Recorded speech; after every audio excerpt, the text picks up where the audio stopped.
ایک ایسا ملک جس نے آزادی لی نہیں بلکہ اس کو زبردستی آزاد کیا گیا، سنگاپور۔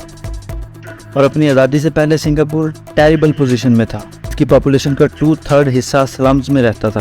اور اس میں سے بھی بیشتر اوپیم کے نشے کے عادی تھے۔ جوائز اور کاروبار تقریباً نہ ہونے کی وجہ سے دنگے اور فسادات ہو رہے تھے۔ نہ ہی برٹش امپائر اور نہ ہی ملائیشیا سنگاپور کو اون کرنے کے لیے تیار تھا، یہاں تک کہ اس چھوٹے سے ملک کا مستقبل بھی خطرے میں نظر آ رہا تھا، کیونکہ اس کے پاس نیچرل ریسورسز کے نام پر بھی کچھ نہیں تھا۔ وہ کہتے ہیں نا، in the middle of difficulties lies opportunities. ان کے اس ڈارکسٹ ٹائم میں ایک اچھی چیز جو سنگاپور کے ساتھ ہوئی، اور وہ تھی ایک اچھا لیڈر ملنا، لی کوان یو۔ دنیا کی تاریخ میں کسی ملک کا فاؤنڈنگ فادر اس کو سمجھا جاتا ہے جس نے اس کو آزادی دلوانے میں اہم کردار ادا کیا ہو، مگر سنگاپور کے معاملے میں یہ تھوڑا مختلف ہے، کیونکہ لی کوان کو سنگاپور کا فاؤنڈنگ فادر سمجھا جاتا ہے کیونکہ انہوں نے اپنی قوم کو اس وقت سروائیول دیا اور ان کو ایک قوم بنایا، اس وقت جب ان کا وجود ختم ہونے کے قریب تھا۔ چلیے آج ایکسپلور کرتے ہیں اسی امیزنگ لیڈر کو، جس کی آپ کو پورے سنگاپور میں کوئی تصویر، کوئی اسٹیچو بھی نظر نہیں آئے گا، مگر اس نے سنگاپور کی ہسٹری بدل دی۔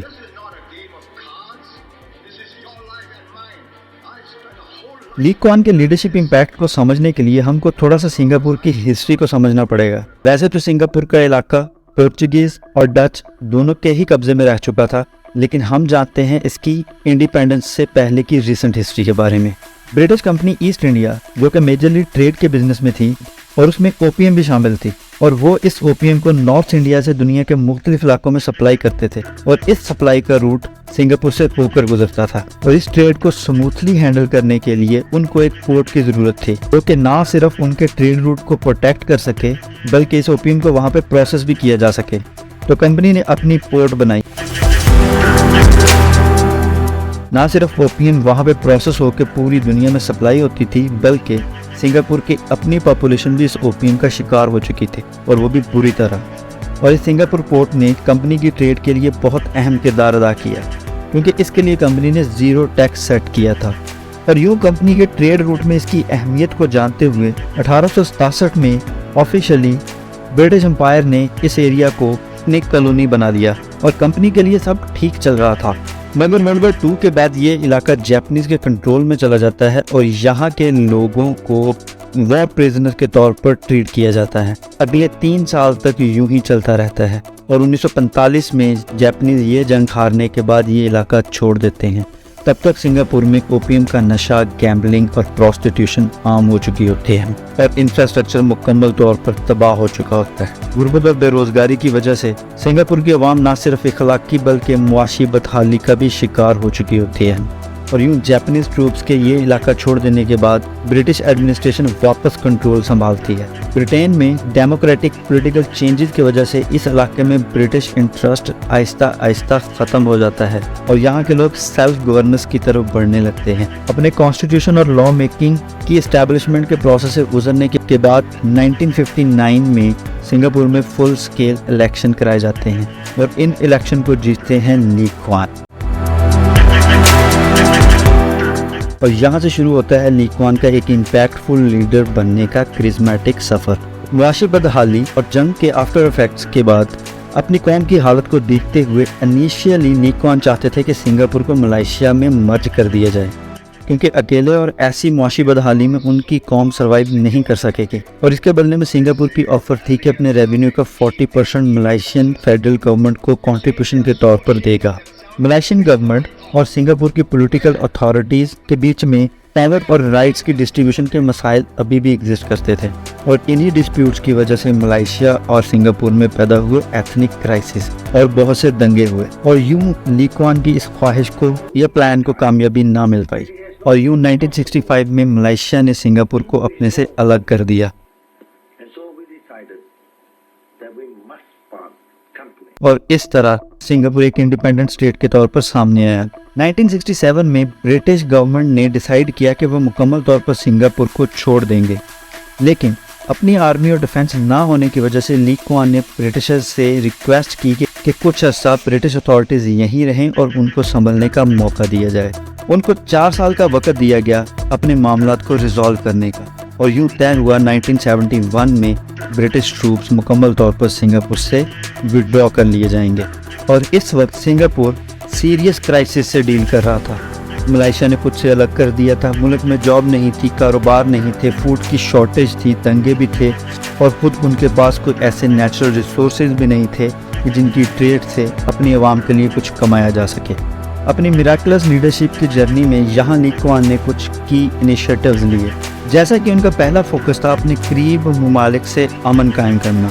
اور اسی کے لیے ایسیان گروپ بنایا گیا اور ان تمام ممالک میں پیس اور کوآپریشن کو انشور کیا گیا۔ پھر انہوں نے اپنے ملک میں نیشنل سروسز انٹروڈیوس کروائیں تاکہ ان کی ایک آرمی ہو جو کہ ملک کے ڈیفنس کو ممکن کر سکے، اور 18 سال کے بعد ہر بندے کے لیے لازم کیا گیا کہ وہ ڈیفنس فورسز کی کسی بھی برانچ میں کچھ سالوں کے لیے ضرور سرو کریں گے۔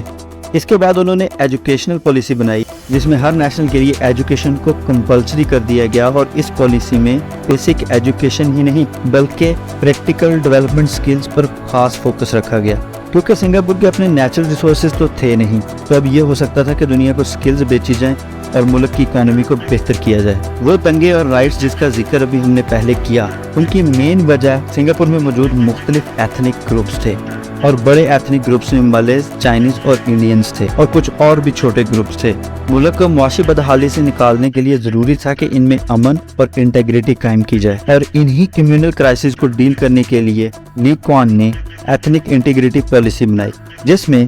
ہر بلڈنگ میں ملک کی ایتھنک ڈیموگرافک ڈسٹریبیوشن کی ریشو کے مطابق لوگ رہیں گے تاکہ مختلف ایتھنیسٹی کے لوگ ساتھ رہیں اور ایک دوسرے کے لیے ان میں ایکسیپٹیبلٹی ڈیولپ ہو۔ اور اسی ڈیفرنٹ کمیونٹیز کے میل جول کو بڑھانے کے لیے بعد میں ریشل ہارمنی ایکٹ بنایا گیا، جس میں ہر ریلیجنز کے ریپریزنٹیٹیو کی یہ رسپانسبلٹی تھی کہ وہ یہ انشور کریں گے کہ ہر ریلیجنز کے لوگ آپس میں گھل مل رہے ہیں، اور اسی کا حصہ تھا ہر سال 21 جولائی کو ریشل ہارمنی ڈے منایا جاتا ہے۔ سنگاپور میں اب بھی بچوں کو اسکول میں ہی سکھایا جاتا ہے کہ اپنی ریلیجیس ویلیوز کو اپ ہولڈ کرتے ہوئے دوسرے ریلیجن کے لوگوں کے ساتھ افیکٹو کوآپریشن کیسے بلڈ کی جائے۔ ملک میں موجود گندگی اور سلمز کی کنڈیشن کو دیکھتے ہوئے کیپ سنگاپور کلین کے نام سے ایک کمپین سٹارٹ کی، یہاں تک کہ آج بھی سنگاپور میں آؤٹ ڈور تھوکنا الاؤڈ نہیں ہے، اور چیونگم سنگاپور میں بینڈ ہے۔ گندگی پھیلانے پر سنگاپور میں کافی بھاری فائن کیے جاتے ہیں، اور ان سلمز کو ختم کرنے کے لیے پبلک ہاؤسنگ پالیسی بنائی گئی، اور آج بھی سنگاپور میں 80% کے قریب لوگ پبلک ہاؤسنگ پالیسی کے تحت بنی بلڈنگ میں ہی رہتے ہیں۔ لی کوان کی لانگ ٹرم پالیسیز کے علاوہ ایڈمنسٹریشن کو بہتر کرنے کی کچھ شارٹ ٹرم لیکن امپیکٹ فل انیشیٹوز بھی شامل تھے، جیسا کہ ہاکرز کو اسٹریٹ سے ختم کر کے ایک سینٹرلائز جگہ پر شفٹ کیا گیا، اینیمل فارمنگ کو اربن ایریا سے باہر نکال دیا گیا، صفائی کو یقینی بنایا گیا، انڈسٹریز کو ری لوکیٹ کر دیا گیا، اور سستی میڈیکل فیسلٹیز کے لیے ڈیفرنٹ انیشیٹوز لیے گئے۔ سرکاری ہو یا پرائیویٹ، سنگاپور میں آج بھی میڈیکل فیسلٹیز بہت سستی ہیں۔ پاپولیشن کے زیادہ ہونے اور جگہ کے کم ہونے کی وجہ سے گاڑیوں کی پرائیویٹ اونرشپ کو ڈسکریج کیا گیا، اور پبلک ٹرانسپورٹیشن کو ہر جگہ اور ہر کسی کے لیے ممکن بنایا گیا۔ اسی لیے یہ سنگاپور گاڑی خریدنے کے لیے اس وقت بھی دنیا کے مہنگے ترین ممالک میں شامل ہے۔ ری ہیبلیٹیشن، ڈیولپمنٹ اور پروگرس کے اس پروسیس کو لی کوان نے آخر مینج کیسے کیا، اور اس پر خرچے کے لیے پیسے آئے کہاں سے؟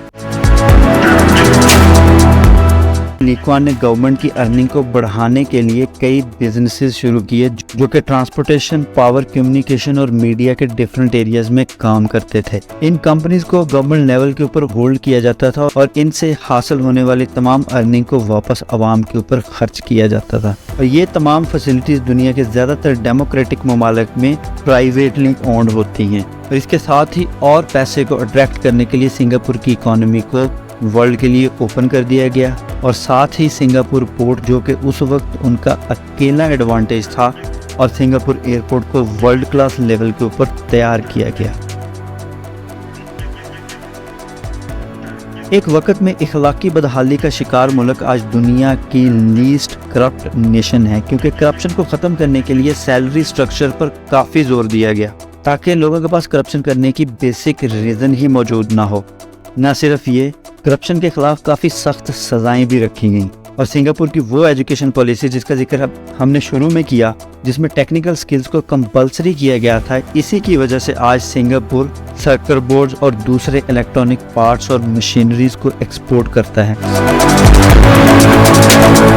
ایک ایسا ملک جس کے پاس سروائیول کے لیے اسٹریٹجک لوکیشن پر موجود پورٹ کے علاوہ اور کچھ نہیں تھا، آج اسی ملک کا per capita nominal G D P $79,000 سے بھی زیادہ ہے۔